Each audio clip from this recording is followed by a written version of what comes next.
Okay, we're also live on Facebook. And I think with that, we can also start tonight's discussion about harnessing the media for political purposes, especially as a female politician. One of the last sessions, I think, in our series on women in politics. Probably not the grand finale, but still an important aspect to getting visibility in politics is obviously some representation in the media. And we can see everywhere in the world the importance of media for political purposes, how many politicians have their own media channels, so to say. And I'm not only speaking of social media, but also of public media, of newspaper outlets, of TV channels. I remember Silvio Berlusconi, the former Prime Minister of Italy. He used to have his own TV media channel and also used that for his purposes. We see the importance of the media in the US with Fox News on the one hand, for example, and CNN on the other side of the political spectrum. So we see the partiality of media and which power it can have. We have several systems in the world where there's a public media that's also publicly funded, as we have in Germany.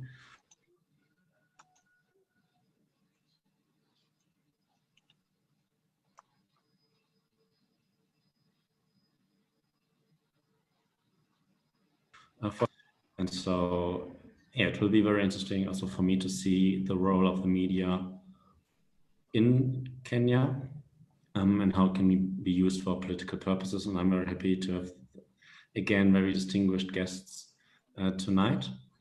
And with that, without further ado, I want to start the discussion. And before starting the discussion, Kingwa asked me to show a video, which I hopefully can do in a second.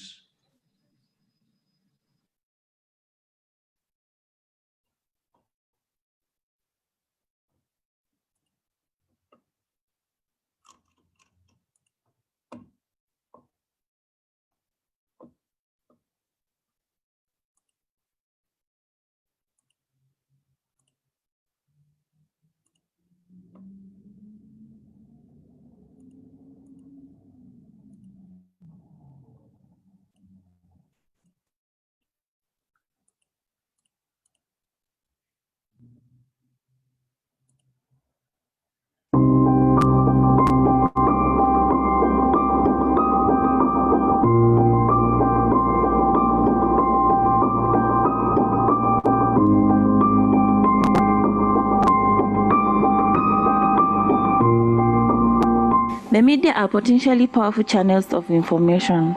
The messages they transmit can change or reinforce social norms and mobilize citizens to take actions. Women often face barriers to the effective participation in the electoral process as voters, candidates, journalists, electoral administrators, and civil society representatives. I am speaking on behalf of everybody who has been a victim and who is not able to get their voice heard.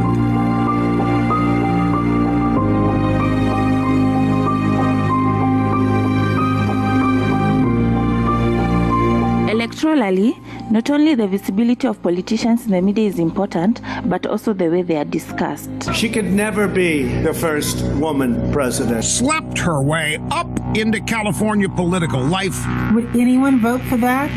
Nobody likes her. Dog-faced pony soldier? She was probably nastier than even Pocahontas. Women who run for office are often subject to sexist, misogynistic attacks. In front of reporters, Representative Yoho called me, and I quote, a These are the words that Representative Yoho levied against a congresswoman. Conversations about their accomplishments, their experience, take a back seat. Moreover, the gender-differentiated content of coverage can serve to reinforce already existing stereotypes and the status of women in politics as others.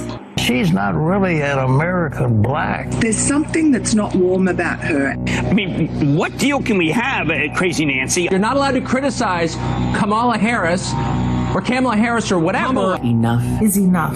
It's time for women to be judged on their merits and for the media to take a more critical lens for their biased coverage.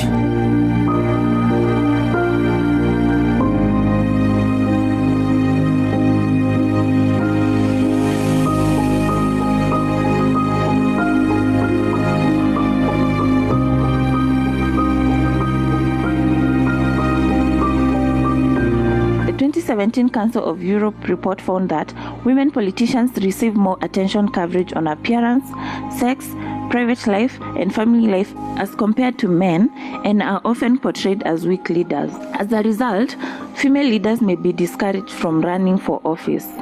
A wide range of strategies can be used to promote inclusive media coverage. Gender-sensitive media monitoring can help identify inequalities between men and women in election coverage, quantifying the space and time received by men and women candidates, as well as the importance given to the gender equality among other programmatic issues. Capacity building and training initiatives addressed to journalists and media professionals can contribute to raise awareness on the importance of gender equality in elections and help them improve on their skills on gender-sensitive reporting. Codes of conduct for media in elections can integrate gender equality provisions, engaging journalists and media professionals in inclusive reporting throughout the electoral cycle. Social media offers women politicians and candidates a platform to present themselves and their political programs for the citizen. Considering that it is low cost and the role that personal initiative plays in its use, social media can serve as an equalizer for female parliamentarians who are otherwise politically disadvantaged. Social media also has the positive potential on women empowerment, allowing them to network with other women, create online selves which build confidence, appeal to other women and peers through styles and issues that are directly relevant and attractive, and provide alternative power bases which might be of interest to mainstream politicians. They have more control over their own messages, and this works well especially for unelected or young women whose status makes them less likely to be constrained by the political party apparatus. The flood of information is changing the way in which voters think and make decisions. Women politicians are therefore directly facing the effects of this changing thought process, which influence voting patterns.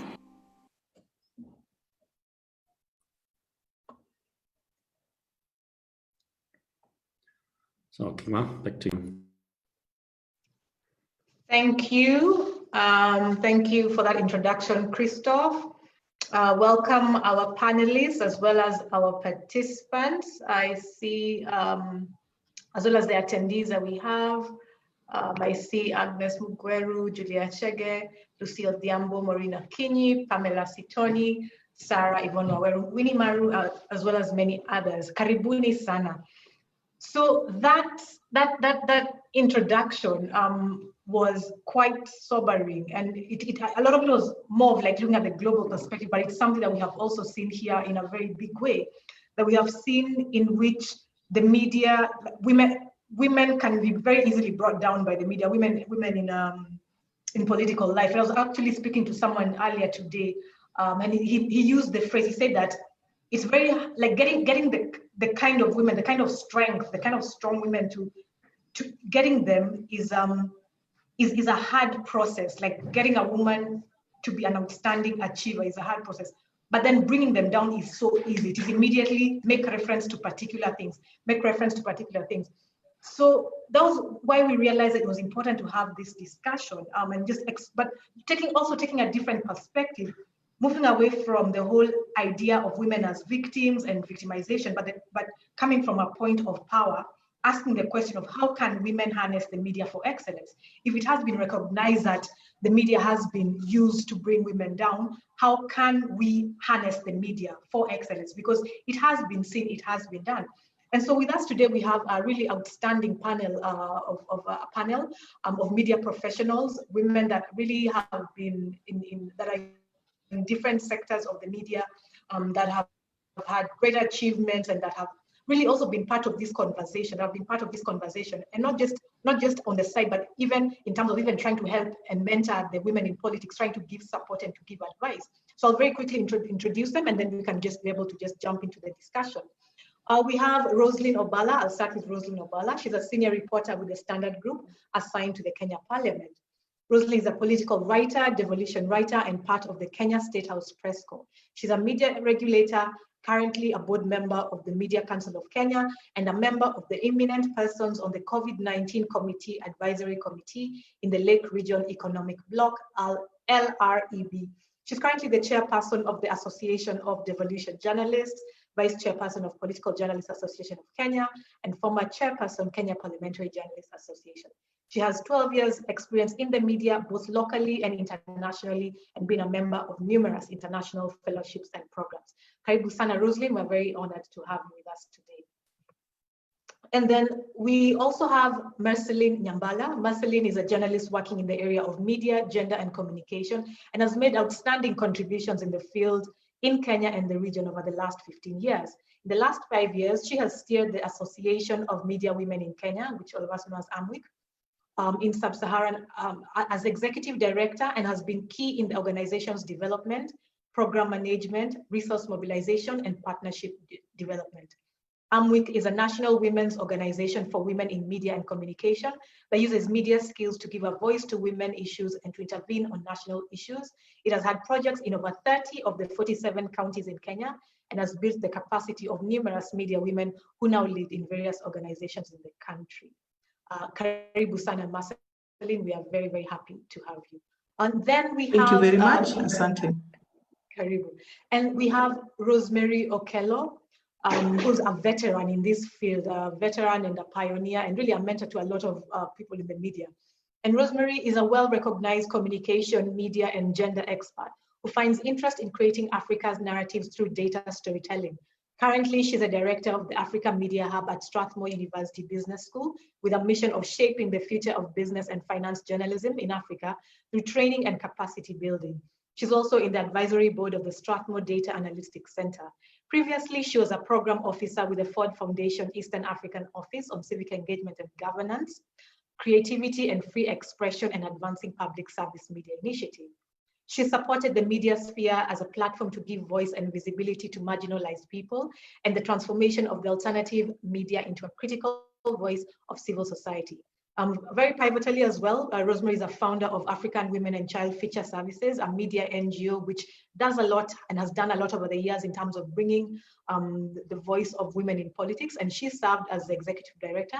Rosemary was also part of the founding of the Media Council of Kenya, and she's been a mentor to very many journalists. Karibu sana, Rosemary. We're very happy to have you. Thanks for your presence. And then last but certainly not least, we have Koki Robi Ochieng. And Koki Robi Ochieng is a career educator with an experience of 25 years. She's currently a lecturer in journalism, organizational and development communications at USIU Africa since January 2010. She's also pursuing a PhD at the University of South Africa, and her research interest is in reporting of governance in Africa as a thematic area of study. She's a communication research consultant, and recent consulting engagements and conference presentations include and are not limited to an interrogation of the Twitterati expressed marginalized positionality of men in Kenya, the case of the Men's Conference 2019 to 2020, an examination of the psychological effects of online violence on women journalists in Kenya, an examination of the screen fit phenomena that affects women journalists in Kenya. She's a media critic and a frequent talking head in shows such as KTN's Checkpoint, Morning Express, Newsroom and Bottom Line Show, Nation Group's Press Pass, and radio show State of the Nation, Al Jazeera's Listening Post, and on Hebrew News on the reviewing of Kenya education reforms. Karibu sana Koki and everyone else. We are very, very happy to have you with us. Sorry, my paper fell down. So to begin with, I will actually we'll start by laying out the situation of things. And in a discussion that we had with Rosemary earlier, she talked about how the issue is not that the media hates women politicians, but it's a wider cultural issue. That is an issue that is sometimes beyond the way we look at it. And so Rosemary, perhaps we could just begin with you to give that background, even as we then reach to everyone else and ask them their own opinions of the coverage of women in politics as we begin. Karibu sana, Rosemary. Thank you, Kingwa, Kamenchi, and thank you everyone on the panel. And participants, good evening. As you heard, my name is Rosemary, and I've been in the media world for more than 20 years. And I can say I've been in the front line in being the first why the gender and within the media is critical, especially locally and internationally. So when we talked about why media is critical to women leadership, I say let's not actually look into media alone, but look at the generality of leadership. And I'll start with the Madeleine Albright quote that in the modern world, women's empowerment is not merely a goal, but a cornerstone of democratic growth. And this is because women raise issues that others overlook, devote energy to projects that others ignore, reach out to constituency that others neglect, and help society move forward together. And this applies when it comes to even within the media sector. And when you look back why the issue of gender inequality started, it was based on these cornerstones which Madeleine had raised. 1979, the CEDAW, 1990, a resolution of Economic and Social Council, 1985, to forget the first Women Conference in Nairobi, and the second Women Conference in 1995, when over 53 countries, almost 53% of the countries realized that media was going to be critical in achieving gender equality. And this also plays a critical role within the media sector itself. So when you look at why actually the media is critical, I want to say from a personal experience that when I first entered into Nation Media Group, Media House, that is the old media house, there were very few women, and we looked at them as mentor, and one of them was Dorothy. And having been a sub-editor within the Sunday Nation, she allowed me to actually experiment starting the women's page and children's page. And that time I was told to write about women's beauty, women's, how they look like, women, how they cook, what they like eating, and the shapes, and the children to do the grandmother story.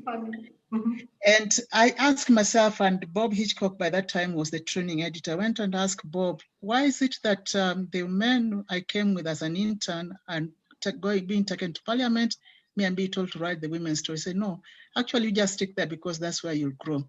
And the feature desk was filled with Victoria Como, Lucy Oriang, Catherine Gesheru, and Margareta Wagasheru. And I started asking myself, what is it that is not right within the media houses, that when young men come, they do political writing, business writing, and women, we do feature articles. So this was quote unquote soft communication. So that time also Phoebe was very critical in the political realm, and her voice was not being heard like the same as men. And anytime we could hear her voice was when she was in front with a controversy or a conflict between her competitor, which was by then Honorable Okikamayo. And so I started taking an interest and started learning what it involves to do gender mainstreaming and gender reporting and looking at gender angle. And it made me actually think that we can only achieve when we proactively start actually doing gender reporting as a skill, not as an opportunity. And this made me start the African Women and Child Future Service, where I involved training and also producing training manual. So we were the first people to actually produce a daily newspaper from a gender perspective for UN conferences. And we became actually now a reference that even 25 years later, we're still being referenced as the people who shaped the way UN looked at things from a different perspective. And when you look at in the media houses, and God, Pamela is here, my critical. One thing that's critical comes here is how then do we look when we say we want gender mainstreaming coverage to focus on women critical angles that people don't see. So we say that we need to look at a triangle kind of looking at covering. And this means that the depth in which the coverage is done, the width in which the coverage is done, and the angle. And this I mean by looking at the breadth means that to the extent the mainstream media cover women's issues, content analysis shows that the bulk of the coverage is narrowed around violence against women or any conflict or any controversy. There is a range of missing stories here. And this needs to be actually development. And today we are saying that when we cover parliament today, what will come out? There's no single reference that will come out that how many bills the women representative or women parliamentarians have introduced into the media houses and how much this bill has impacted the society or how much resources has been allocated. So women as women will be looked also as primary producers of food and traders of SMEs or unwaged care. But the first test of gender mainstreaming is that is there simply a range, time, space, and position of stories that concern the daily lives and relationship between men and women? We don't have that. So when you look at the depth coverage on how we do it today, not that I'm saying the media is doing wrongly, the media actually is a portrayal of the society. And even having women who are actually doing it within the media houses, we need to give them a hands up because it's not an easy way. And you'll hear from maybe other speakers how it has not been easy to ensure that gender is actually becoming a key component. And again, I'll proactively reach out to Pamela because Nation was the first media house to have a gender policy. None of the media houses in this country, because I've done a research on that in the whole of Africa, Nation and Mail and Guardian are the only two media organizations with a gender policy in the region. The rest have got what we call gender references or gender pages, but a policy that informs how they work, none of them has. So this also kind of impact even how they cover it. And so what can we say here as actually, because I know time is not a moment, the question we need to ask, why are gender equality and women's rights not high in the media choices? We need to ask ourselves, especially as women media practitioners, why do male access the media to speak on issues more than the female? Why is it, do we need to empower the women on how to effectively use the media, or do we need to empower the media houses on how to get stories out of the women? Or are female accessed or sourced by media or some issues other than which issues they know better on? Because many times you ask a journalist, why is it you didn't interview a particular person? They said, oh, they told me they were not ready and time was not on my side. So that timing is critical. And what can the media issue ensure that their choices will make news and influence and not prejudice biases against of any kind on women? So this is why we come gender mainstreaming within the media houses. When it comes to planning of the news, coming to how news is written, how headline is portrayed, and how also dissemination takes place. In the video you showed, you say that social media actually might offer an alternative, but I don't think so, because social media also is bringing in the same stereotyping that was within the old system, like in the print and also radio. You'll see women again, being used as sex objects in the social platform. Women, being actually being harassed within the social media. So again, what is we can do in order to make sure that this tool called media is friendly to the women? So we need to remember the following as even we go ahead further, that the women themselves need to learn how to invest on how to use the media. They need to take media seriously, not as an opportunity, not also as a kind of a goodwill that, oh, because I'm a woman leader, you need to cover me. You need to proactively invest in it so that the media will find reason why to cover you. So, and then that is critical. And how then can you address the media using what we know? The men will also say, my proactive goal or my project, what I'm addressing, what I'm advocating for. Because you find a men politician will have a goal. And does our women have a goal that the media can be referencing for even many years later? I don't think so. So this calls for continuous training, continuous looking at things in new emerging issues. For example, now we are looking at COVID, and Madeline will speak. How do the media report COVID from a gender perspective? Do they give the women the voices?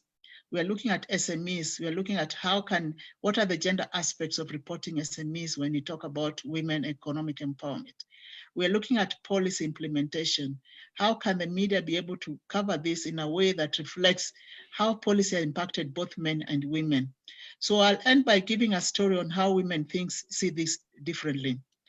If you give a man money to actually construct a road, he'll look at an open space because he'll want a highway where cars can be able to ride. But you give a woman, he'll look at the nearest school, the nearest market, the nearest hospital, the nearest, which is socially accessible to the communities. So this, for women, social economic issues matters most because it impacted the family and the community. For men, is the achievement of one particular program. So this is how we need to actually start looking at gender aspects of reporting women and men issues. So when there's a press conference that is attended by both politicians, we need to bring out what did the woman bring out in that issue as opposed to the general subject matter. So I'm open to any questions, and thanks for giving me this opportunity. Wow, thank you. Thank you so much. I could listen to you for like a whole day and more. You always, I mean, your insights, especially for us who came into the media years later, and I guess we have so much more to take for granted. Just listening to your experience is always so eye-opening. So thank you, and thank you for setting the ground with that. And one of the things you talked about was the issue of a goal and women politicians having a goal, women leaders having a goal. And it relates to what Mildred Ngesa, who was who was with us, I think last month, and she talked about ideology, the question of women in leadership, what is your ideology? And which is something interesting because in this time, in the way our politics is very ethnic, very narrow, it's almost hard for a woman to have like her own actual agenda, and then also because the journalists will see this and they'll recognize. I mean, it's very easy to pigeonhole him to this person, him to this person. But I want to also talk about because I noticed that Rosalind, and we've had this discussion as well with Rosalind about how women politicians, we've had this discussion about how when women leaders are called by the media, a lot of the time they say, no, I'm not ready, I'm not prepared. Like there's a bit of a shyness, there's a bit of a hesitancy that they have in terms of approaching and coming to talk to the media. And Rosalind we were having a discussion where we were talking about it, and she said that at a point she had to literally start going out of her way to help women, like, okay, sit down, let me help you figure out how you do this, let me show you how you can write your press conference, your press release. So for you, Rosalind, it would be the question of which comes first. Is it the woman leader that has to have her own, that needs to be the one leading the situation, or should it be the media sort of like going out of its way to try to change the reporting? And even in relation to that, I'd also be interested to just hear your thoughts, Rosalind, on is it possible to harness all the bad press? Because, you know, there's a saying that there's nothing like bad press. All press is good press. But I feel that we women in politics, that is so easy for us. We just curl up and we just hide. And And a good example of someone who was able to use bad press to his advantage was Donald Trump. So Rosalind, there's two questions there, and the first one would be, is it the media?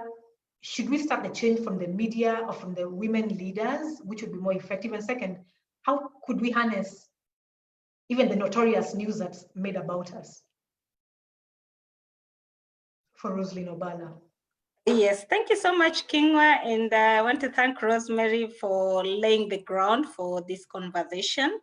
And just to go to what you have highlighted, actually, we are not supposed to be laying the ground, the agenda for women. And I think when you make up your mind that you want to join politics, you are supposed to be able to have your goals and what you want to do. But most of the time, as people who are actively in the media, what we tend to see is women who come in on the platform that they are women and they're supposed to be treated as women. And I think this is where all these problems come in, because they're not coming in as leaders. Because when the male counterparts come in, they're coming in as leaders and they're focused and they need what to do.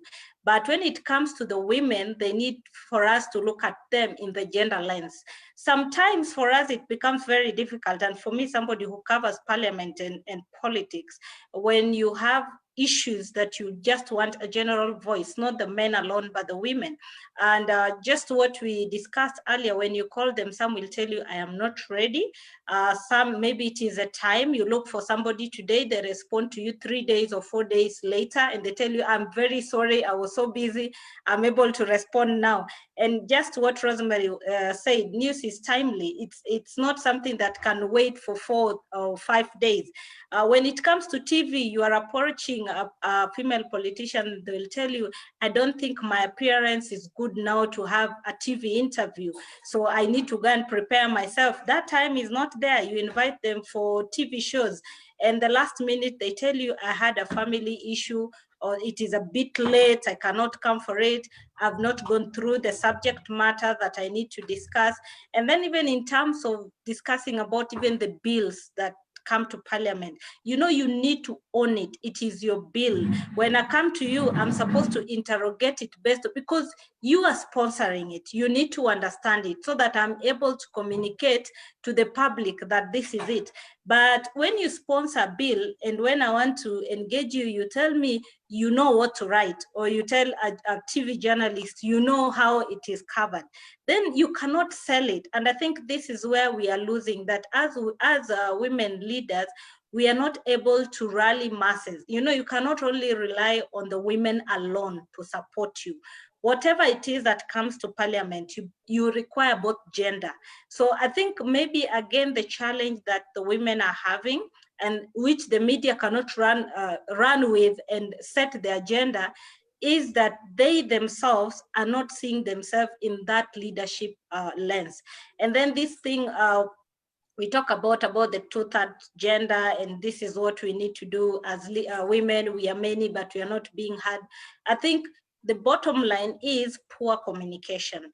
I think the women need to have that capacity building, that once you join politics, it's not a ticket that now you have to feature in the media. And that is why most of the time, the prominence tend to be the bad publicity and not the positive publicity, because hardly do you find them. But when there is bad publicity, you find that all media run with it. So I think this is where the challenge is. And that's why when I was talking to you, I said, sometimes some of us who are even women journalists, we have come out of our way to just have conversation with the women politicians, because I started with the issue of confidence. Sometimes you can blame a leader, but it's a confidence, because when you talk to them, they ask you, do you think this is what I need to say? Because there are also the cultural issues coming in. You've come in as a nominated leader, maybe you're not from a single constituency, and whatever you say, you ask yourself, what will the political wing that nominated me to parliament say? Because I'm here at their mercy. So all this makes the women leaders not to have that confidence to take very firm positions on issues, not just national issues, but even within the community and the constituencies. How do you sell whatever you're doing at home? I'd also talked about availability. And that is why, even in terms of the studies that have been done, if you take the newspapers on a daily basis, hardly will you see a women politician or a women leader on the front page. But most of the time, if it is negative publicity, they will always be given prominence, because that is the time that somebody is known, or because of the bad publicity that they've come with. The other issue is, you seek an interview and the first thing the politician will tell you is that, I'll send you a picture. I need to use this particular picture. Use this video. This other one was not so good. So the appearance becomes more of the news than actually the message that is coming out. And then they're also very sensitive with some issues like age, the dress code, how you refer to them in terms of Mrs., Miss. So there are very tiny details that Rosemary was talking about, that whatever a man will outlook, the women are very sensitive on those small stories. And that can be the fallout between you and the women politician. And they will never, sometimes they will hold it. Anytime you approach them, they will say, so this time round, what are you targeting to do? Because for them, they don't feel that you're coming in good faith. So I think these are some of the challenges that most of us are facing. And there are quite some of the female politicians who have made it. You've seen Millie Odhiambo. She has stood out. She might have a positive and negative publicity, but she has stood out and she's able to face out with the male counterparts. We have seen Senator Susan Kihika. Remember former Senator Beatrice Elachi.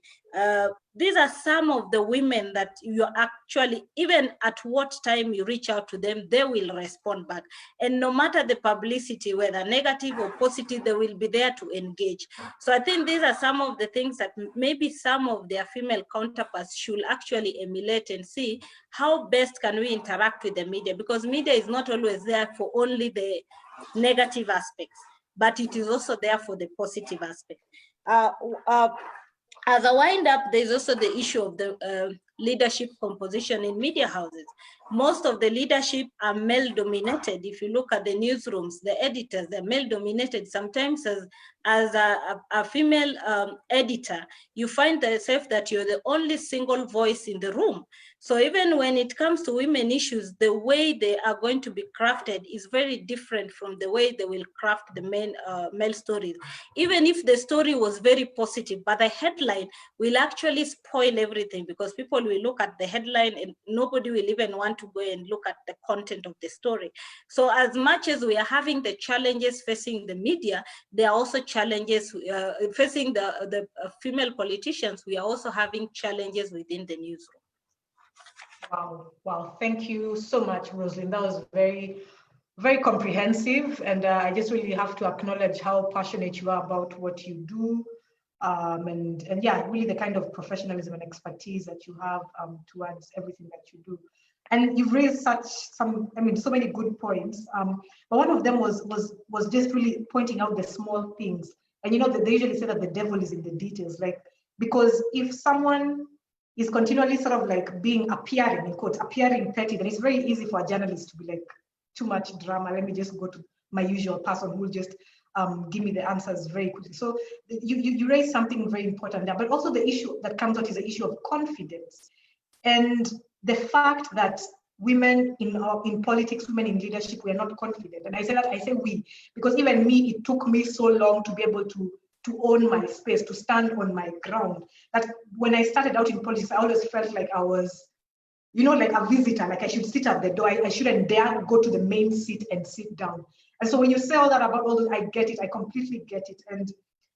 And there's an issue of culture. There's an issue of culture that comes in there. And also the fact that you mentioned Millie Odhiambo, I always point to Millie Odhiambo as a case study of a woman in politics who has won her space. She has liberated herself.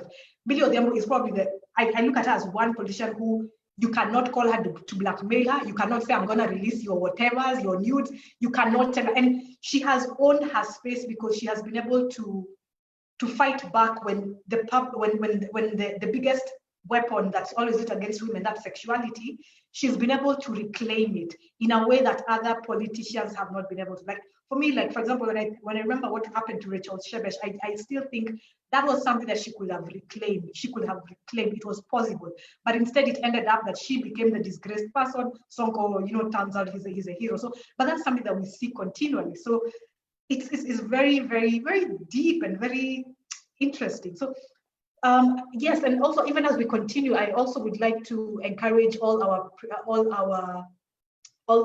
participants to please raise questions, give your experiences. I see that we have some very powerful women in politics here.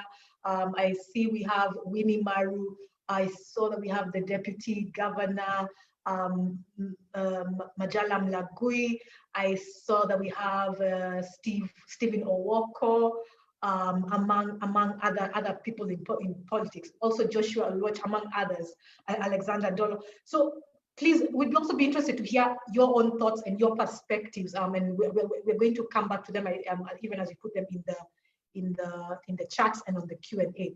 But for now, I'd like to now bring in Robbie, and the whole issue of culture. The whole issue of culture and how we are different than we were 20 years ago, 30 years ago. I liked the fact that you actually did research on the whole the men's conference and etc. because it also points to the fact that there's a crisis in masculinity. And the crisis in masculinity, in a way, seems to, one of the big ways in which it manifests itself is by a very vitriolic behavior towards women, especially women who dare to come out in public. So maybe just to ask you to your perspective of this whole game, this whole thing. How do we understand it, first of all, and how can women leaders harness this current time period, this time when things are in flux and fluid, and we're at a bit of a time of notoriety and mischief. It's not the time of 30 years ago where mothers' union was everything. Like to be a successful female politician, you had to be the whole look like a certain way. So how do we harness the current time and the current media to have success in politics? Thank you so much, Kingwa. Just in follow-up to what my colleagues have said, I think the fundamental question to ask is, are women ready to play in the public gallery? That's a fundamental question. Are we really ready to play in the public gallery? And again, not just play in it, but play it in a way that women should play it without, trying to emulate our male counterparts. But even if you do so, it shouldn't really matter. So I think that's the first thing that we need to know as we get into politics, which is the space of, just getting what you deserve, because politics is about who gets what where. And when we get into the space, if you don't have the tactics to negotiate in that space, then that then becomes a challenge. So in my perspective, I think we are in an era where at least women have alternative spaces, let alone just mainstream media, to be able to, air their views and let them be known for who they are. Just maybe by way of comment, when I put this poster up on my Facebook page, a colleague of mine who is an editor asked, is it only women? Then I said, yes, it's about time we formed Women's. I called it Women's because they have manels. So at the end of the day, it's about, are we really ready? And Rosalind has touched on it really. If you have to tell a story and it's time bound, then we don't have time for nitty-gritties, like what you need to do here and there. Of course, we have to plan around it. I mean, we need some time to move from point A to B.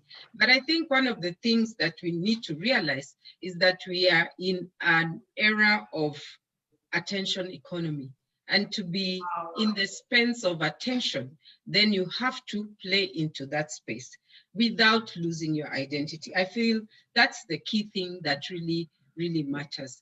In studying online violence and issues online, I've just come to realize that that has been the space where people vent. hence the trial and error to study, you know, the masculine side of the issue. But what is clearly coming out, we are no longer, like you said, 20 years back.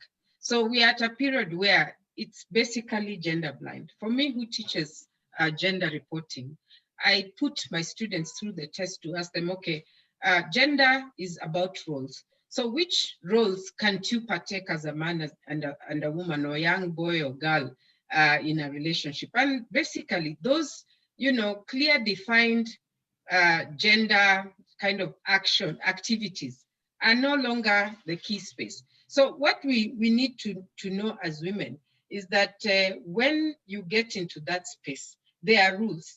And if you don't know those rules, then you fall on the side. So are women really prepared for the cyber structured space? That's a question. You see, how many of us will go online like Kinga, come up with something that's just talking about women's issues and make sure that we stick and give public opinion? Or how many of us would go back to the era of Rosemary, where she was being asked to write about beauty, makeup, and all? And how much content, if you look through, you know, the internet, is having conversations with women talking about such issues. I have a student who's doing a study on TikTok over COVID period. And basically we are waiting to see what are the expressions. What is that 5-second opportunity there giving the woman? What message is she giving? Yes, she's expressive, but what is she expressive? So I think for us, it's really the question to interrogate. I've seen somebody ask that, why should we be called for shows at 6 a.m. or 10 p.m.? But bottom line, that's how programming is. And if we put your show at, and I think journalists will attest, at 11 a.m. or 4 p.m., when people are traveling back, and who will watch? So I think at the end of the day, we have to really critically ask ourselves, are we ready to engage? Are we ready to meet, you know, the hostility in the public space? That's the question. Are we ready to meet that hostility, especially in spaces where it is male dominated? The minute you raise an opinion, there are people just waiting, the keyboard warriors are just waiting, you know, to kind of like, you know, give you a dose of an attack that talks about your sexuality, objectifying you, or basically, you know, belittling or trivializing your point of view. So are we ready to be in that space? Recently, I've been involved in my community courier in writing a lot of documentation around BBI. And of course, when people read the document, they don't want to focus. They want to focus, who is she? She's not even married here and all that. So are you ready to give a counter narrative, which I gave? I told them, you see, if you cannot claim my father is, if you can prove that my father is not from here, let me know.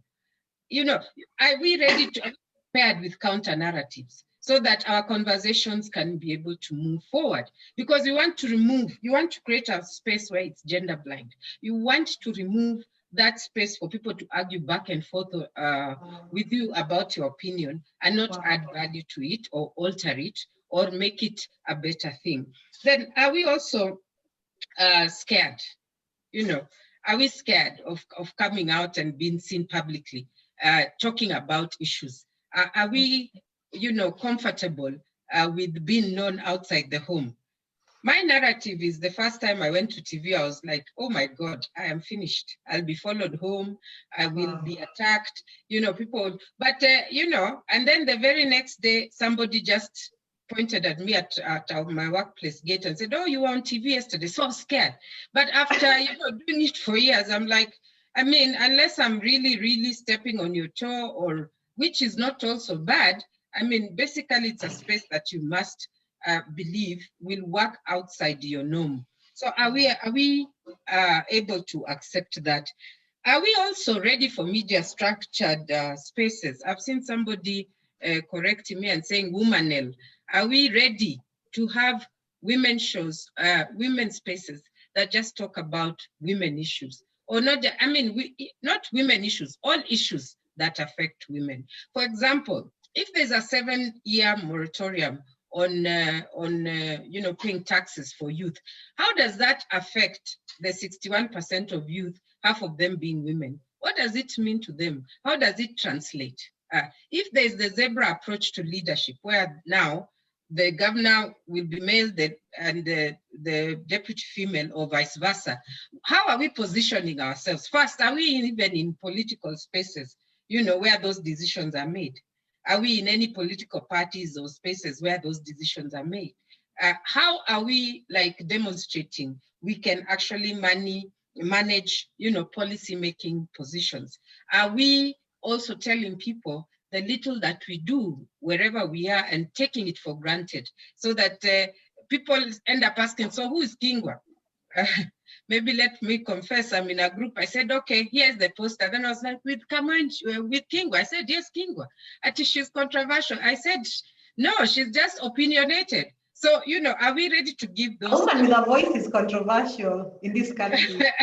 Yeah, I told them, but I'm also controversial. They said, no, you just save people. I said, no, a woman with an opinion is somebody who speaks out her mind. So those are the things that we need to interrogate. The other thing that I find interesting, sentimentality. Okay, we all talk about, bad news or women headlines.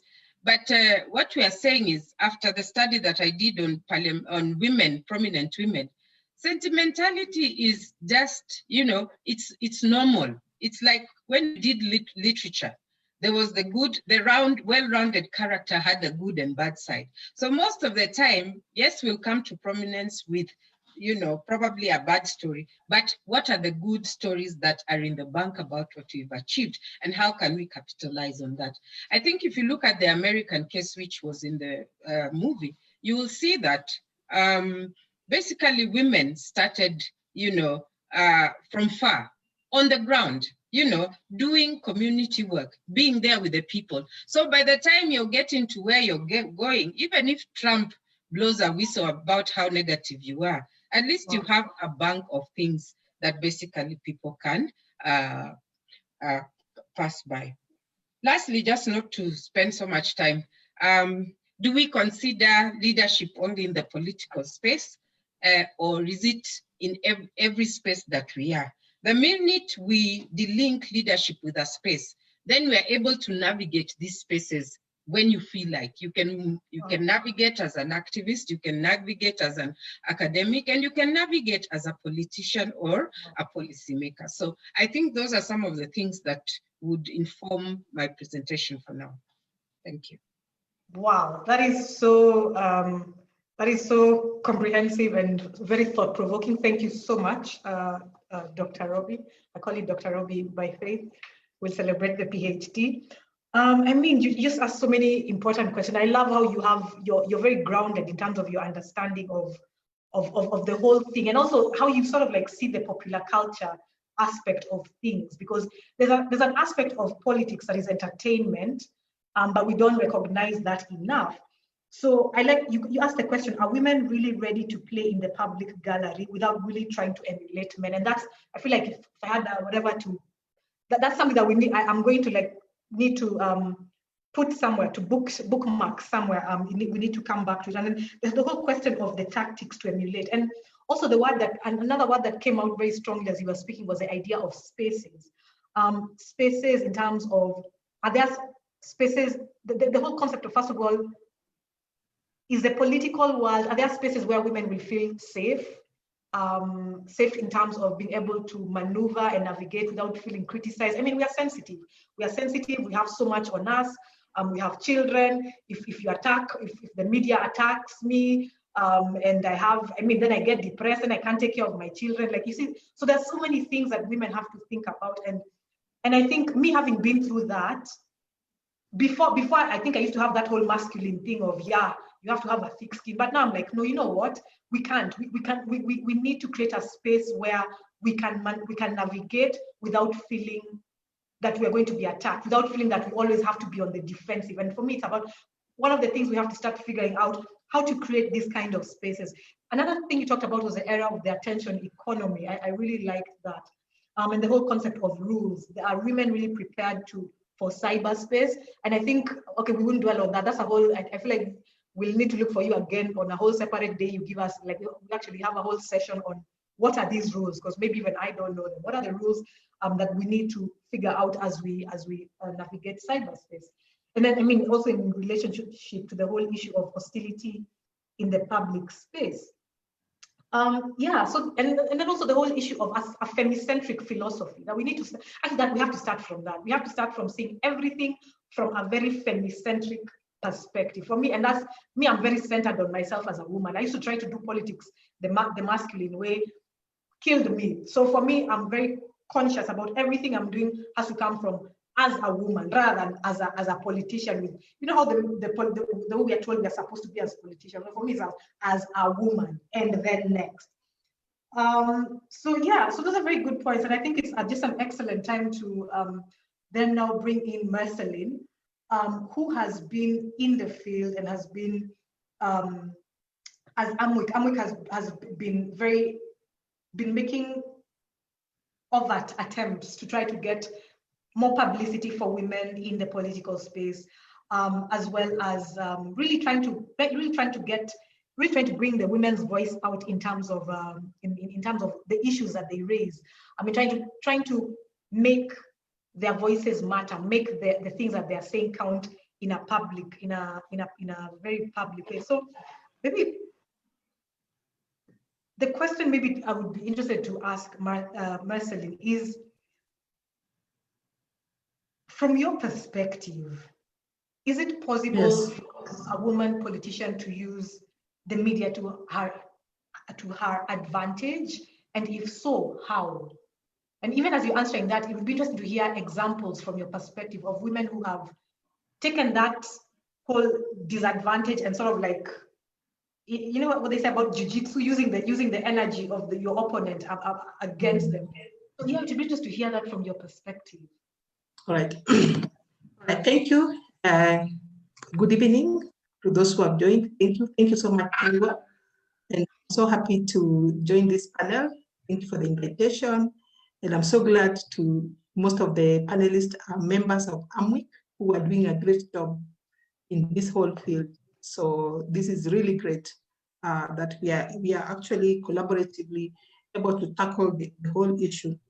You're asking that are women able to use the media, and are there those who have used the media to their advantage? And yes, indeed, women are able to use the media, and there are those who have been able to use it. But let's acknowledge that it is quite a challenge, because already the political space is a public space, but it's patriarchal.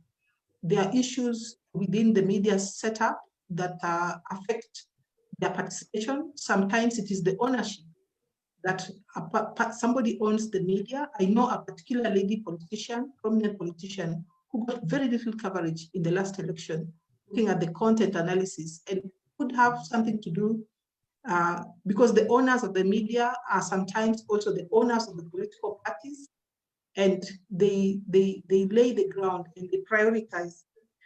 But now, having said that, how do you use media? Of course, the first thing, and I think my colleagues have talked about it in terms of their goal in politics. For you as a politician, it is, what are you coming into politics? What is your purpose? What is your vision as a politician? And this vision is the one that is going to give you the fodder or the basis by which you engage in the media. So if you have, maybe you come in and you say, like, I'll give an example of Martha Karwal. She's come in with the whole issue about law, about governance, and she's been very passionate. So she's very authoritative. You can call her and ask her about a legislation, a law, parliamentary processes, and she's authoritative on these aspects. So this is what she's coming in with, apart from now being the leader for Gichugu, and now coming out very, very prominently as a party leader and an owner of a political party.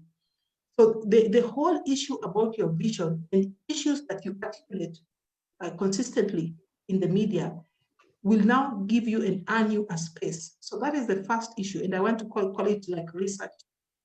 And we have all talked, Rosalind has talked about it, Robbie, Rosemary, The whole issue about, and even yourself, you've alluded to it, the imposter syndrome, where you go to a space and you feel like you're not entitled to that particular space, and therefore you don't own that space.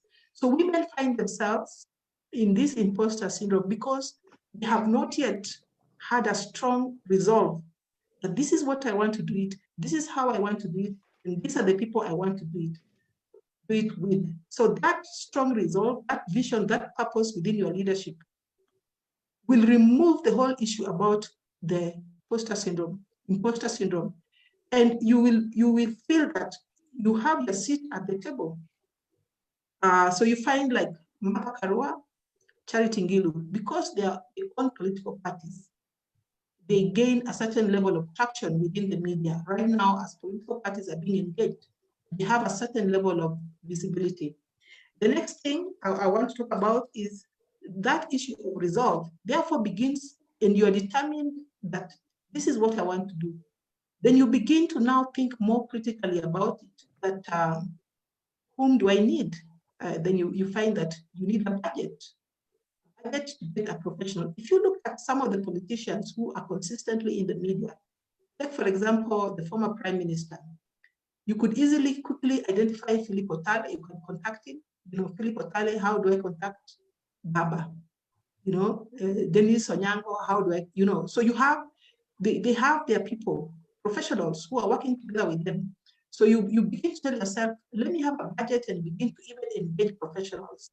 So you want to have a media strategy around your political work, and it is because you have a resolve and your mindset is clear that I want to do this. Because you know, when we come to leadership, and I think Rosemary Obala talked about it, when we come to leadership half-hearted, I think that is what Robbie is saying. Are we sure we want to be in that public space? Are we sure? And I think this is now where the issue about mentorship comes in. It doesn't matter. And I think today in the morning I was in a meeting where we have constantly agreed. Even if a lady has come in as a girlfriend, it doesn't matter. We now want to see how do we mentor them and begin to bring them to that level where also girlfriends are people. Yes. Whether they are sisters, whether they are wives, whether they're professionals, it doesn't matter the channel. Amen. And the whole issue about that rapport, relationship building, and you build relationship with the media, but you also begin to build relationship with like-minded and friends of women leaders such as ourselves. And that's why I'm saying we may not be able to offer that much, but whatever we are able to offer at each and every given time, the resources and the skills, we're not saying that it will be so much, but it can help, you know, it can help that, you know, we have this thinking, we have this knowledge base that we have built, but building a rapport with the media houses, just calling them from time to time. If there's a meeting, take time to get their contacts. Who are the journalists here today? Talk to them, call them once in a while, what's going on?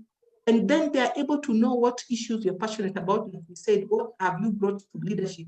What are you bringing to the table in terms of leadership? We are facing many issues. It's a country, 6 trillion debt. We have COVID issues. We have BBI. We have now gender-based violence all over the country. You know, girls are, you know, all these issues that now need somebody in parliament that can talk about. You can pick out some of these, and of course, the challenges they face. Once you're in a political party, of course, the political parties tend to want to limit you, but you have to find yourself and have that determination to get out of it. And again, I'm saying that those are the limits of political parties. That one who is a party leader, not only do they come to the negotiating table with their own political party, but they also have a certain level of independence. You know, your party could say, oh, this lady nowadays, she's making a lot of noise. You know, you guys try to, you know, they try to knock your head down. But with parties, more women leaders, more women need to be founders and leaders of political parties. So that is the other one, that you are able to build that rapport with the media houses, that with that, you begin to have that opportunity. Because once you have that rapport, when there's an issue, it's a budget, it's an issue. They want to call you for comments. They can easily reach you. But once you've done your research and you're authoritative on a certain issue, you will not do what our colleagues have said here, that it will take 3 days before you get back. You just answer on the phone. As the phone comes, you give them their comments immediately. This is what you're saying. It's an issue you've been researching for long. You know the figures. You know it is, whether it is gender-based violence. You know it is 47% of the women are faced. If it's FGM, whatever it is, if it is the debt, you know it is currently the figure is 6 trillion. So you have your figures at your fingertips, whether it's so that you're able to respond immediately. Because the newspaper people, they really respect people who can give them news, much as there are other issues that come up. You know, the whole issue about brown envelope, there are people who have very big pockets and they keep on, this is an issue. But the way to cure the issue about brown envelope is to become very authoritative and to have a very good rapport. Then nobody will be asking you for the money. They don't pay for your story. You won't pay, for your stories. They'll be asking you for the stories. Now, when you're asking about have other women made it, yes. Like I've already said, Martha Karua, she has been very successful. And I want to say that their success is also related.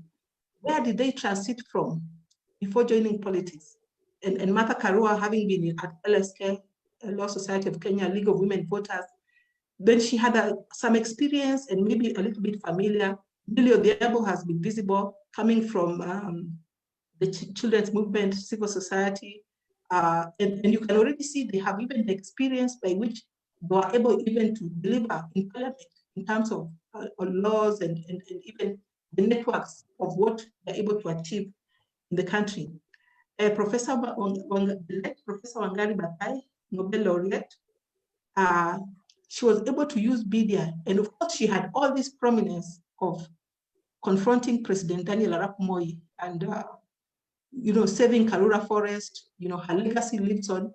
But even that now coming to become a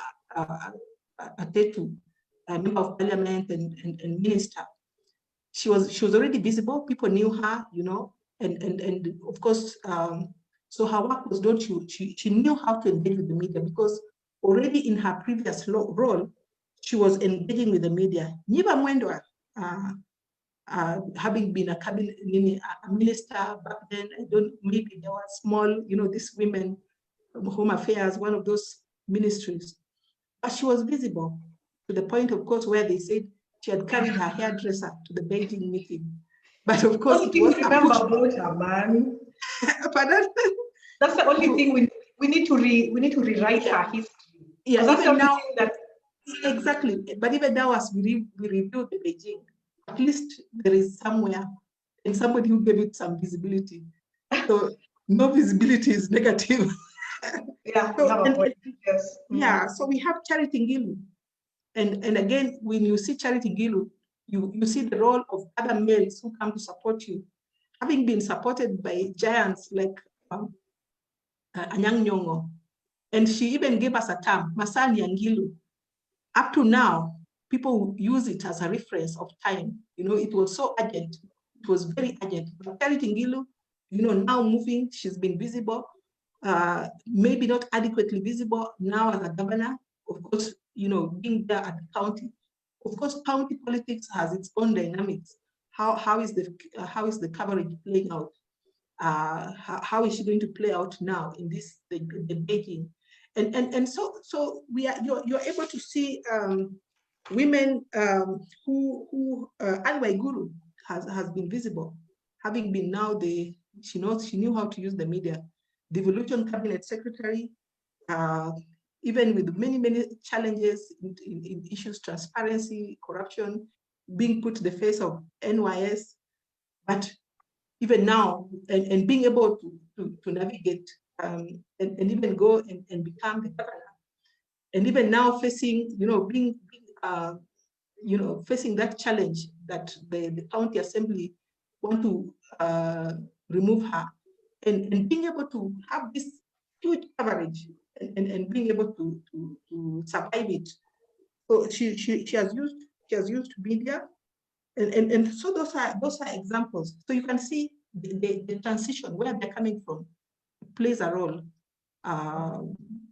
in just how they become, how much they're able to use the media. But just to add also that as much as the women have a role to play, there is a lot of effort and commitment at the same time on the side of the media to try and bring the women's voices. So the women need to know that they're not alone, that there is a push. So there is a push on this side and this side. So with little effort, they can become just a little bit, 10, 20% more effort, a little bit of strategy, a little bit of thinking out, a little bit of just saying, taking that decision and resolve that I really want to be visible. I want to allocate a little budget. I want to bring professionals on board. I want to be consistent. I want to build my political career on a certain issue. Then they will be able to be visible. And like Robbie has said, we've done all that research on online violence against women. And just looking at the possibility that now with digital media, the space has been democratized. It's much, much easier for you as a woman to now, get coverage in the smaller stations, which you can now share on your social media and other places, and whereby legacy media, mainstream media may not give you that coverage. It is not easy. The space is a greater competition for space in the mainstream media, but we have an opportunity now with the social media and the other digital smaller media that you can now also use them to at least gain some visibility. But what I want to emphasize is that we need that mindset as women leaders. We need the mindset. We need the resolve. We need to just say, we are not imposters, and take our seat and sit at the table. Thank you. Wow, thank you so much, Marcin. I feel like clapping. So much wisdom that you have brought out.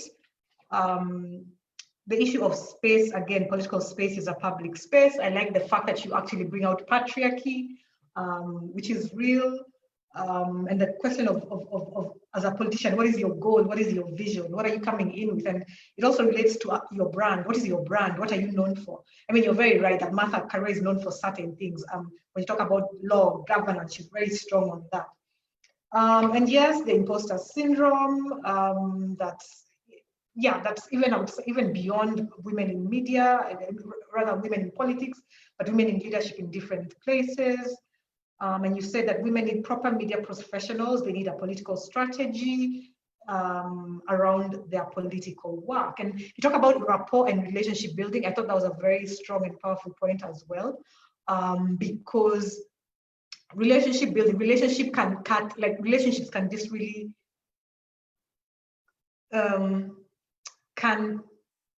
can make things a lot easier. Relationships can do that. I like that you said that more women need to be founders and leaders of political parties. I do hugely agree with you on that. And then to cure brown envelopes, be very authoritative, have rapport, yes, the opportunities of digital media, and that we need the mindset. So now I want to come to the Q&A and to the chat. So there's a question. Winnie Maru asks, why is it that when there's something negative, you have time to feature women and not when there's something positive they are doing in their communities? And there's a response from Koki that what has women packaged as a positive stories of the little success they take for granted? Do we have an elevator pitch to counteract the negative stories that will come along the way? That's a really good point. Yeah, so good question and answer. And then Lucinby asks, social media can be negative, but during this COVID time, which options to be used? And Koki again, thank you so much, Koki. Response, sensitizing all genders on their participation in public shaming, body shaming, and incivility towards both men and women. That's a strong point. And then on the chat, I see we have some comments on the chat. And Julia says, good presentation, Rosemary. My question, or rather a comment, is why are our media, especially in Kenya, so insensitive? They call women for a show like 6 a.m. or like 10 p.m. And having known the triple roles for women, this becomes impossible. This is one of the many reasons. I was replying, Julia, very good question. And this is one of the things that actually tend to control us as women journalists on how to deal with the women media. Understanding how the media works is critical, and the males seem to understand it. And when, especially with the old media, timing was critical. And as Koki said, programming, you cannot do your programming at 11. It has to be done at a time when there's audience. So timing, when I'm told to go and cover you at 9 a.m. for a news to be aired at 1 p.m., you need to understand that I needed that news for that time. If you say I come in the afternoon, maybe the news editor have already, kind of canceled it. So understanding how the media works and how you need to be actually branded within the media is critical for the women leaders. And this is where, again, previous speakers have actually re-emphasized investing in the media. And this doesn't mean that you invest as a by the way, it becomes a priority. I always tell people that communication strategy is always a key thing for any organization success. Coca-Cola has invested 60% of its resources to communication strategy. Wow. That shows how important communication and information is critical. For women, leaders need to invest also in having what we call a communication strategy for them, especially if they want to become politician. What is their communication strategy are they looking into? And with their communication strategy, they have a media strategy on how they're going to engage with the media. With that media strategy, they have even a marketing material and branding strategy that they need to use. So timing is critical, Julia. It's not that the media will do it out of not goodwill, but it's understanding how the system and the media works is what is important. Yes, it's a very good point. Thank you for jumping in on that, Rosemary. And then Winnie Maru says, not every woman can be like Millie Odhiambo. How do we raise the capacity of women so that they can be more ready and willing for media exposure? Woman else, that's a very good question, Winnie. And then, and I see that Koki has responded to you down. I'm gonna come back to that. Then Majalam Lagui asks or says, interestingly, rapport with the media, calling them once in a while as suggested translates to having soda/chai in quotes to be able to maintain the rapport. So in addition to the media strategy, how to connect with them, you're required to have a budget. That's a good point. And it also doesn't even have to be like an exorbitant budget, just like it can be just if you take, because I think there's a way in which sometimes we women leaders, we think journalists want too much of us, like having tea or coffee in a drink in a nice place is sometimes just enough for that. But yes, one does require to have a budget. That's a very good point. Winnie Maru says not, okay, I think that has already been answered. So Koki responded to Winnie saying a woman must define what their public persona will be like, visual, and invest in it, just like you invest in education. I like that point, Koki. And one thing I like what you're saying, Koki, is that you understand the aspect of performance, that a lot of politics is actually performance. That a lot of politics, you guys remember high school, those drama festivals, music festivals, that whole thing about costume, backdrops, props, a lot of politics is like that. And like, we see like some of the like, and that's, it's all about then broadcasting your brand and using everything as part of the material for that. Lucy Odhiambo says, it is true that an opinionated woman is regarded as a bad case. I have felt this at my level and a lot when I was running for student leadership and during my tenure as a student leader at the university. Oh yeah, women being viewed as sexperts is true. During my tenure and after college, I encountered a lot of this. And when you stand your ground, you are actually respected in the long run. I'm glad that today it's about the media. Women have been painted in the wrong way for a long time, but I think sometimes some of the women leaders also send very wrong signals. A speaker has said that women shy off from the media or our screens. I would love to grace the screens and speak to Kenya as a citizen and as a woman who believes in things being done right because it is possible. Thank you so much for that point. Lucy, please leave your comments and what your expertise is, specialty is. Maybe some of the journalists here present would be happy to even pick up on that. And also, Majala Mlagui, I think if would it be possible to just write to me to get your contacts? Because I'd really like to also feature you on one of the upcoming webinars. We'd be very, very happy to have you. Koki was responding to Majala saying Majala report could simply mean that you can call in a favor for appearances on a media channel or to drive an agenda by suggesting topics. That's it. And then she says, Lucy, that's true, but it's more at editorial level. They decide who appears on the shows. Majala then says, one positive of COVID is that we are utilizing virtual platforms a lot more than we were doing previously.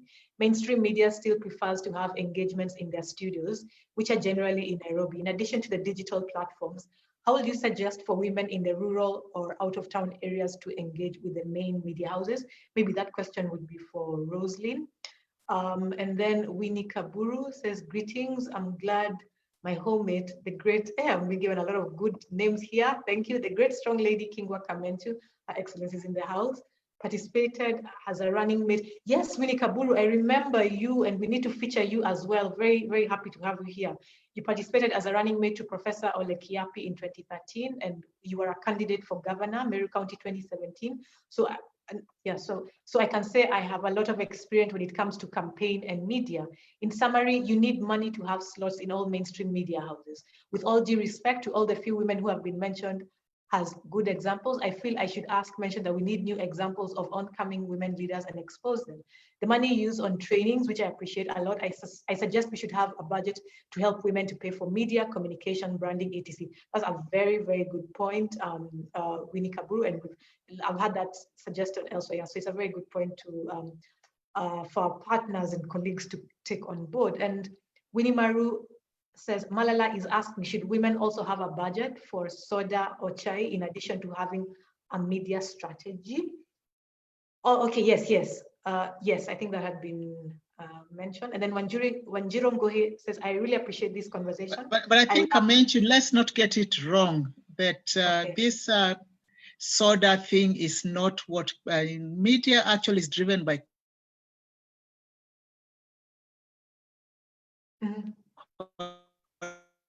In the media, it's how you position it, and that's why having a strategy is critical.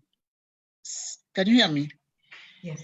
Yeah, you don't need to, this business that you have to pay for your story to appear. I think it's what we call envelope journalism that was never there before. We need to go back to true principle of journalism driven by code of conduct, code of ethics, and bring journalism as a profession that is well respected as the fourth industrial estate that really, apart from government, it's what actually can act information. Having an informed, empowered community is better than having a youth that are unemployed. That's a very good point on the brown journalism, and actually also to recognize that that's simply one type and one style of journalists. On the other hand, we have journalists such as Roslyn who literally go out of their way to try to help people get their voices heard, get their stories heard. So I think it's also about recognizing who you're dealing with, identifying someone that is sort of I don't want to use the word on your level, but that you respect them, such that the engagement is then less about sort of like be my houseboy, house girl kind of thing, but more about as an equal. What would you advise me? How do I approach this?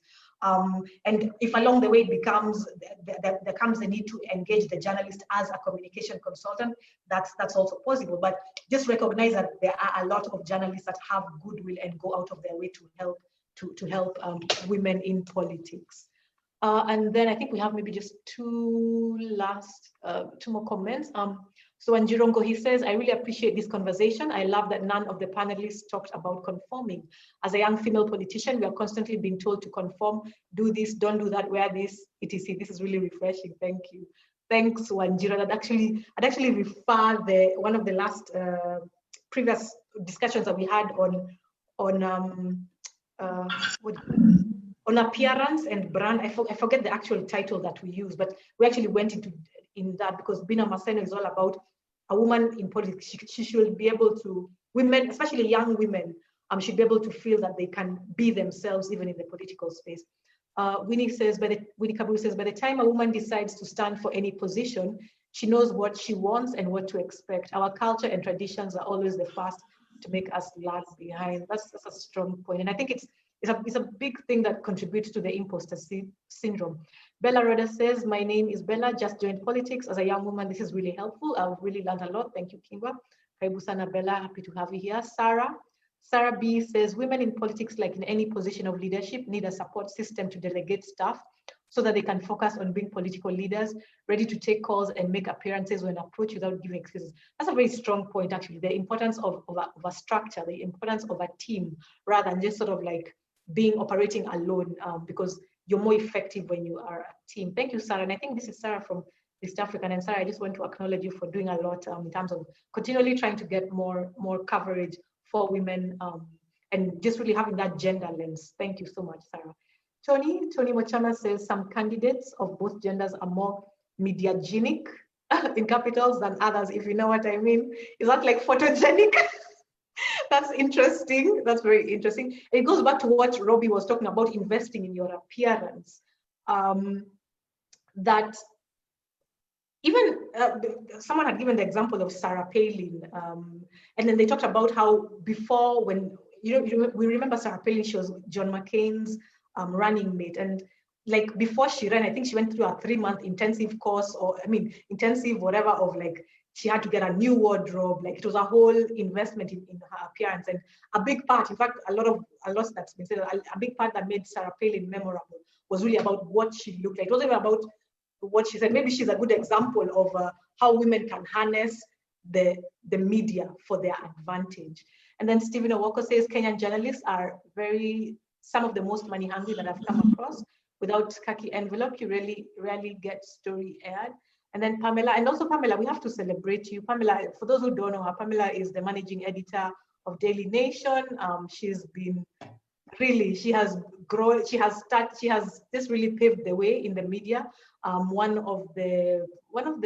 think she was one of the earliest managing editors, I think first at the Standard, then she went to the United Nations, and then at the Nation. So Pamela, we celebrate you and everything that you do, and even just being a role model and being an icon, because I think when women leaders see, there's a managing editor she's a woman, I think there's a bit more of like, okay, so maybe my story won't be covered so terribly.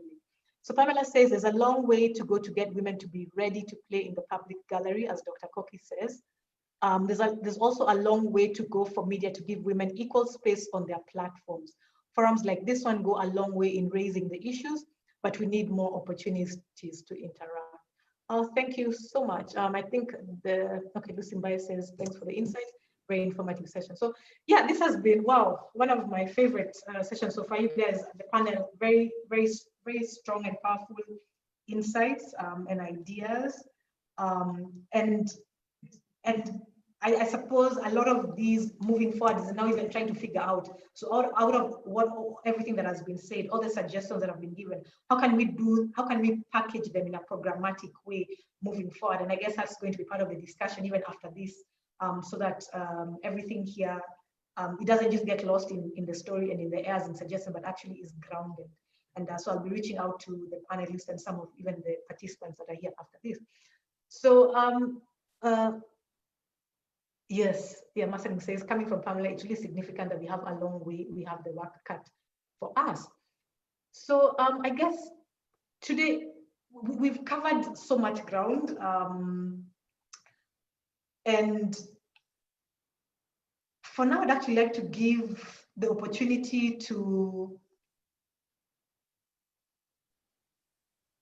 our panelists to say some more about jiu-jitsu, like harnessing, and just it could just be your thoughts, it could be examples you've seen somewhere of possibilities of harnessing, you know, there's a negative energy tying it into positive, because it's easy for a woman when she gets attacked to just go slink in with her tail between her legs, you know, like just hide under the bed and the whole world, you know, it's so easy. I know that. For me to come to this place where I'm being referred to as controversial is because it was my way of fighting back. It was my way of saying, I am not going to be silenced. I am not going to be made to be quiet. It was my way of fighting back. I went through a depression after all that, because when things are always being thrown at you and you're being told that you're something you're not, it can very easily get to you. But so it would be a question to you guys of how, and for example, I want to come back to that example of Rachel Shebesh, for example. Because sexuality always is guaranteed the one thing used against women. It's the number one thing. A woman decides, I am running. The first thing said she's a prostitute, she cheated on her. Like, it's just, so how can women leaders, how can we jujitsu that energy? What are the ways that we can turn it around rather than become victimized by it? Maybe could start, okay, and there's also a question that was directed at Rosalie. So maybe we could start with Marceline, just working back from the last person that spoke. Okay, I think turning these attacks and all the negative, I think number one is the first thing that we need to do. We have to, this is a conversation we are having around online attacks. And we are saying that, and we have our own jeshi, ready somewhere, that when a woman is being attacked, and we quickly have a rapid response and see how we could quickly be able to respond. And I think it's just to think through and say, and we begin to have a conversation around a support system for the women who get attacked, that have you seen this and all that. But for the women, once there is that negative publicity or something bad, is that with time you must appear again publicly with something else, just audaciously, continue to be visible audaciously. You should not be shut down. Continue to audaciously appear there and say, I have this event, I'm inviting journalists, and therefore you will be able to capitalize on that, because you are now of interest. They're interested in your case. Of course, sometimes when such things happen, they give you these titles. We are good at it, embattled. There is this term that the journalists use, embattled, disgraced. And of course, and it becomes the process of wiping out that negative image and now beginning to replace it. But of course, certain images, they remain with people for a long time. But you should really not let it completely wash you and wipe you away from your vision and purpose, contribution in politics. Thank you. Wow, thank you, Marceline. And what about Rosaline? Actually, King will also support what Marceline has said. I think as women, we need to focus on our strengths and not the weakness. Remember, the society is very harsh when it comes to women. And if you're a politician and you've decided that you're going to the murky waters of politics, then you should be prepared for anything that comes. What weighs down the women leaders is that when you're hit once, you go down. And that is not the way to survive. The media will always give you negative publicity because negative publicity sells. But how do you turn it around and turn it to be positive? And we've just given ideas of some women who have actually excelled. Not that they started as on the positive aspect. Some of them come to the public limelight in a negative coverage, but they turn it around and actually they make it positive and they excel. So I think that is the way to go. And I hear so many people are talking about the brown envelope, and I cannot deny that it's not there in the industry. But there are still women who are actually covered without paying anything. It boils down to the rapport you develop with the media. If today I'm in an event and the journalists who are covering me, I'm not comfortable with them, maybe I know a journalist somewhere who will ensure that that story is covered. If I'm not trusting the legacy media, there are also the social media where people nowadays, it's your own free venue where you can actually air what you can speak your voice and people will pick it depending on what actually you're talking. And for political leaders, you don't need to be in the national discourse. You can actually raise local issues and be covered locally and make a national story out of it. And we've seen that. We've seen MCAs in the counties who are actually making it at the national platform. So you don't need to be in the national discourse for us to say this leader is excelling. Just do something small and make a mark. If you come into politics, and I'll still go back to Millie, as opposed people are saying that she's an established name. In the last parliament, we had a conversation with her. She said, my agenda in this parliament is to sponsor 5 bills and to ensure that 5 laws pass. And in this parliament, she also had an agenda to ensure that she comes with additional laws.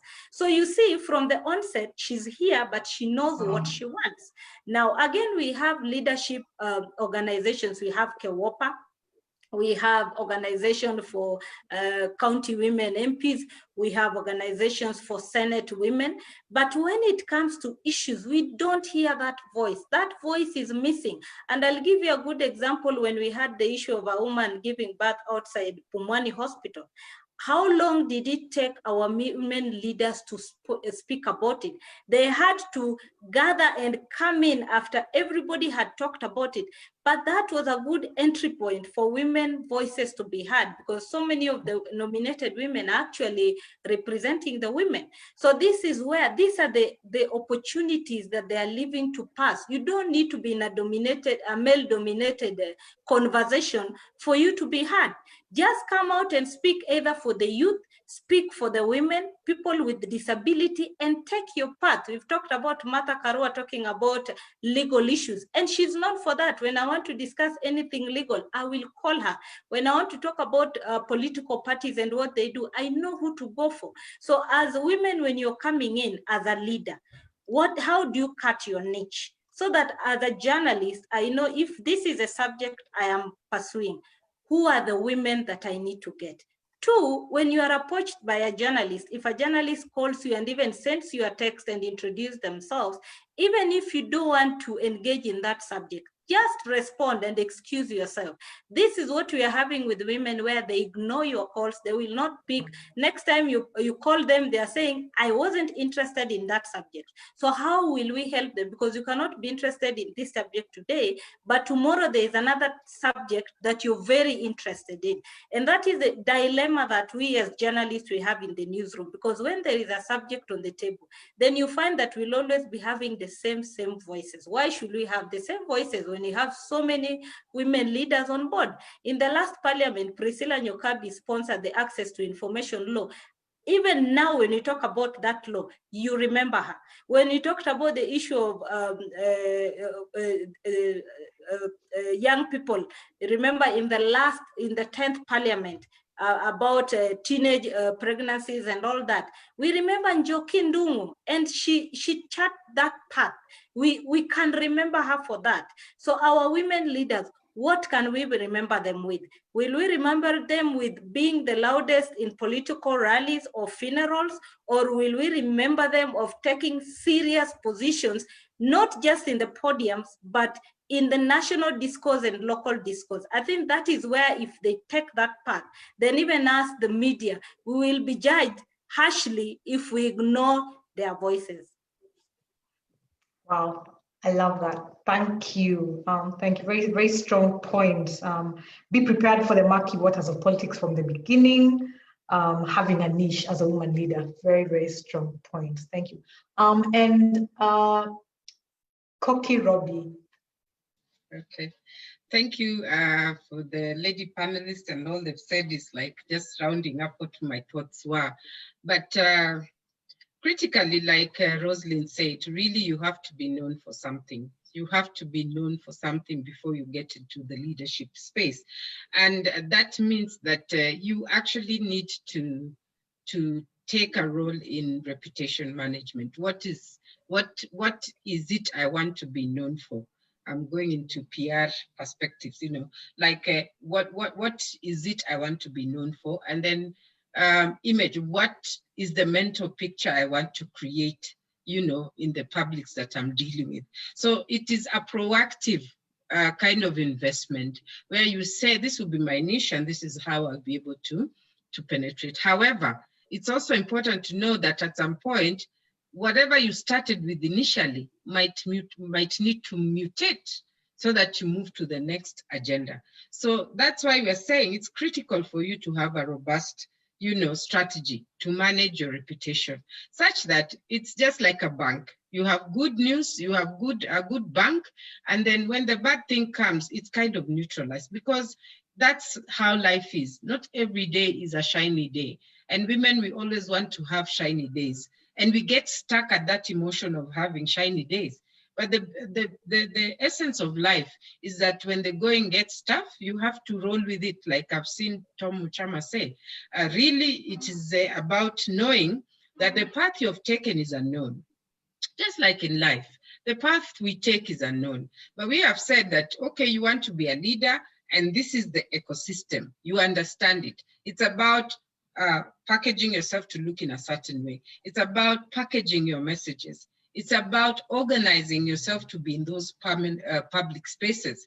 It's about actually reorganizing your time so that you can actually go to that 6 a.m., 10 p.m. It's about preparing, the conversation. You need to sit at the table and drive your agenda because you've thought through it. You've choreographed it. It's about women. It's about, sitting down and researching and having numbers and understanding what numbers mean. So it's no longer a conversation of standing somewhere as a group of women wearing white and saying we are supporting, we are supporting a certain agenda, a male agenda. It's about now we are interrogating what is this male agenda, or what is this national agenda, or what is this county agenda, and how do we then fit into that agenda? What I've also realized, if women harness together their thoughts and their moves, they're very good at coordinating. It's only that we are used to coordinating in our small spaces, that is our homes. But really, if we want to move an agenda, think about the time when I think it was one of the political leaders of a long time was, I can't remember, he's from Nakuru, but it's the women who went to Uhuru Park and lifted their dress, the mothers. You remember that story? I don't remember the Freedom Corner, Wangari Yes, Maathai, Freedom Corner, yes. So it's the women who actually changed the dynamics. So it's about just organizing your thoughts and putting your ideas together. Then secondly, and most importantly, understand what are people saying about you. What is your online listening experience about? What is your offline listening experience about? And they'll be saying good and bad things, but you cannot dwell on, oh, so and so said this. You must say, okay, what is it that I want to project that will help these people, see me in the light of leadership? And small things count. For example, if you want today to be a politician and you're going to a certain region, I think the first target person is someone in Form 2 or 3. So, that's the person who will be voting in the next 5-6 years. And creating an impression on them basically says that, okay, they'll remember you the next time you show up. And maybe they'll remember you because you took a biscuit or a soda or a pad to them. You never know. But what we normally feel as women is that, okay, we have to affiliate ourselves to people who are already established so that we can penetrate, which is not really the fact. So I think at the end of the day, we must have ability to fight perceptions with alternative narratives about what you feel should be the way you are driving your agenda. Because it's about being proactive in your own way. It's also about, not just, okay, we said, okay, even if they are girlfriends, they are people, but we want you to, yes, if not sit on the token, like the story of the Bible, the 5 girls and the talents. We want you to get there, and then we begin to see that you're doing something, because then it feels like you're taking an opportunity of somebody else who would probably add a bit of perspective, And now, this is the time. Women have penetrated leadership through affirmative action and actually through elective action. Elective positions.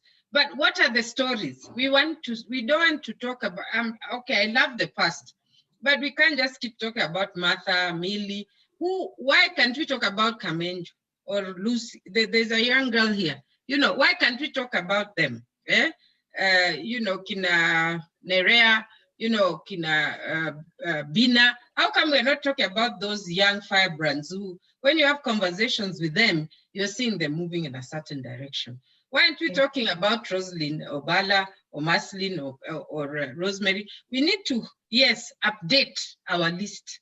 You know, update our list of women who are outstanding, because in true fact, if you look at corporate, if you look at academia, you look at other areas, even leadership in education, health, women are in top positions. So why is it that we are crumbling here where it matters most, where we are negotiating, you know, that piece of cake that's coming to your village that will make that hospital, you know, very well equipped so that your mother doesn't have to keep coming to Nairobi?